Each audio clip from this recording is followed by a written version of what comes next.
اللہ کے علاوہ کسی سے ڈرنا چھوڑ دیں، غیر کا خوف دل سے نکال دیں، خوف نکال دیں، اپنی زندگی میں غیر کا خوف نکال دیں، نکال پھینکیں آپ امیروں کا خوف، نکال پھینکیں دنیا کیا کہے گی۔ یاد رکھنا عزتیں بھی رب دیتا ہے، ذلتیں بھی اس کی مشیت کا تقاضا ہوتی ہیں، رزق کا مالک بھی اللہ ہے۔ حضرت مولا علی سے کسی نے کہا کہ آپ اپنے ساتھ حارس کیوں نہیں رکھتے، گن مین کیوں نہیں رکھتے، باڈی گارڈ کیوں نہیں رکھتے؟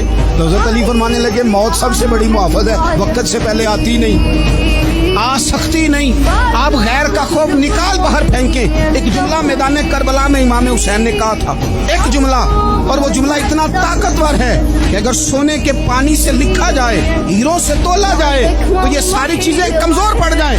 امام علی مقام میدان کربلا میں جب گھوڑے پہ سوار ہوئے، اللہ اکبر کہہ کے میدان میں آئے اور آپ نے یزیدیوں سے کہا کہ تم ظالم ہو، جابر ہو، فاسق ہو، اطاعت تمہاری نہیں قبول کی جائے گی، اب بتاؤ لڑنا ہے کہ کیا کرنا ہے؟ جب وہ لڑنے کے لیے میدان میں آئے تو امام نے ایک جملہ کہا، فرمانے لگے لوگوں گواہ رہنا، آج میں نے عزتیں خرید لی ہیں اور ذلتیں دور کر دی ہیں۔ عزت ہے ہمارے پاس، عزت، ذلت دور ہو گئی۔ اگر اس کے ظلم سے چھپ کے بیٹھ جاتے، اگر ان تلواروں کے سامنے کمزور پڑ جاتے، اگر اس بڑے لشکر کو پیٹھ دکھا دیتے تو یہ عزت والا معاملہ لوگوں ہم نے عزتوں کا سودا کیا، ہم نے ذلتیں بھگا دی، ہم نے وہی سودا کیا جو ہمارے اجداد کا طریقہ تھا، جو ہمارے اسلاف کا طریقہ تھا، جو طریقہ ہم نے علی المرتضیٰ سے سیکھا تھا اور نبی مصطفیٰ سے سیکھا تھا۔